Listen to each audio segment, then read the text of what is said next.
Episode 4, Learning to See Herself Again. Good evening, my dear friend. Tonight, let's continue Grace's story. The next morning, Grace woke up with the same heaviness in her chest. For a moment, she forgot about the Bible. She forgot about the beach. She forgot about the tiny seed of hope she had carried home the night before. Then she saw it. Sitting quietly beside her bed was the old worn Bible. Grace stared at it, and something inside her whispered, "Read it." She almost laughed. "Me?" She shook her head. "I don't even know where to begin." She had spent so many years believing that God was disappointed in her, that perhaps He had watched everything she had done, every mistake, every wrong decision, every tear, and finally decided, enough. Grace looked away, but then she remembered the words from the night before. The Lord is close to the brokenhearted. Close, not far away, not waiting to punish her. Close. Grace slowly reached for the Bible. Her fingers rested on its worn cover, and for some reason she whispered, "Okay, Lord, just show me something." She opened the Bible. She didn't understand everything she read.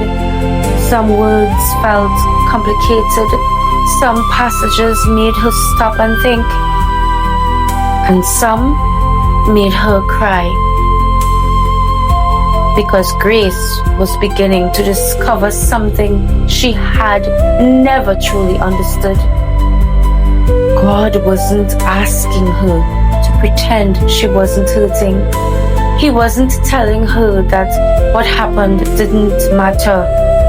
He wasn't asking her to forget. He was showing her that her pain did not have the final word, that her past did not have the final word, and perhaps neither did the voices of the people who had made her feel worthless. That evening, Grace returned to the beach. The same beach, the same waves, the same moon hanging over the water. But Grace was different. Only slightly. So slightly, she almost didn't notice. She sat down in the sand and opened her Bible.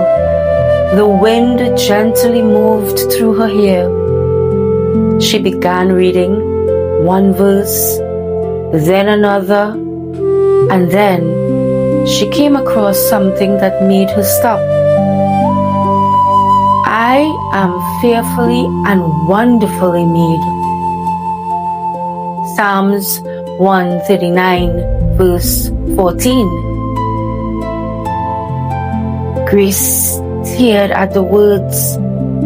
Then she whispered, "Wonderfully made?" A bitter little laugh escaped her lips. "Lord?" She looked toward the ocean. "Are you sure?" Because Grace had never felt wonderful. She had never felt broken. She always felt rejected, unwanted, forgotten, and sometimes broken. She had looked into mirrors and seen every flaw, every mistake, every scar, every reason someone might choose someone else over her. She had spent so much of her life asking, "What's wrong with me?"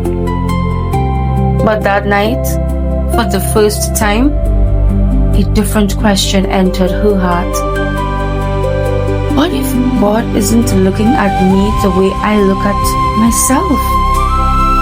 Grace became very still. The thought frightened her, because changing the way you see yourself can be harder than changing your circumstances. She closed her eyes and suddenly memories began coming. Words people had spoken to her, words that had stayed long after the people who spoke them had left. You're not good enough. Nobody wants you. You'll never amount to anything. You always ruin everything. Grace covered her ears. Stop! But the voices weren't coming from the beach. They were coming from years of believing them. Grace began to cry. Lord, her voice trembled. How do I stop hearing what they said? The waves rolled gently toward the shore. She looked down at the Bible, and something inside her whispered, "Listen to what I see instead." Grace's tears fell onto the pages. She didn't have a great prayer. She didn't know the right words. So she simply said, "Then teach me. Teach me to see me the way you see me." And that prayer was the beginning of something, not a miracle that made everything disappear, not a sudden happiness, not an overnight transformation, just a beginning. Grace picked up a handful of sand. She watched it slowly slip through her fingers. For years, she had allowed other people's words to define her.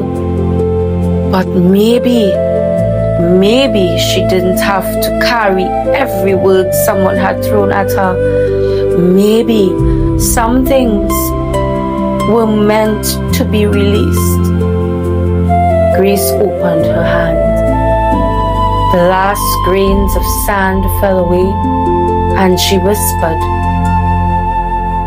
"I don't want to hate myself anymore." Those words broke something open inside of her. Grace cried harder, but this time she wasn't crying because she believed she was worthless. She was crying because she was beginning to understand.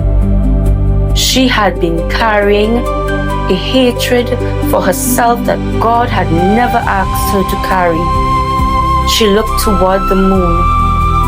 "Lord, help me believe what you say about me, even when I don't feel it." The night remained quiet, but Grace didn't need an audible answer, because sometimes God begins healing us by planting one truth inside our hearts and asking us to hold on to it until we believe it. Grace closed the Bible. She held it against her chest. Then she stood up. She looked out at the dark ocean, and for the first time, she didn't ask God to change everyone who had hurt her. She didn't ask him to erase her past. She simply whispered, "Thank you for not giving up on me."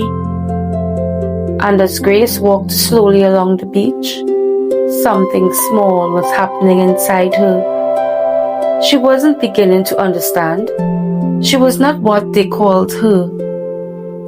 She was not her mistakes. She was not her rejection.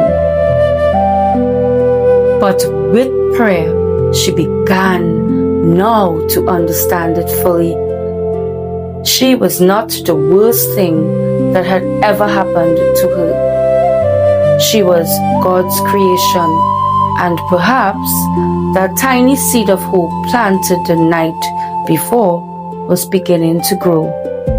Not into a mighty tree, not yet. Just another tiny root, finding its way through the darkness. To be continued. I will praise thee, for I am fearful and wonderfully made. Psalm 139, verse 14. Until we meet again, may the Lord bless you and keep you. May His grace surround you. May His peace quiet every fear within your heart. And always remember, the Lord loves you, and so do I. Good night, my dear friend.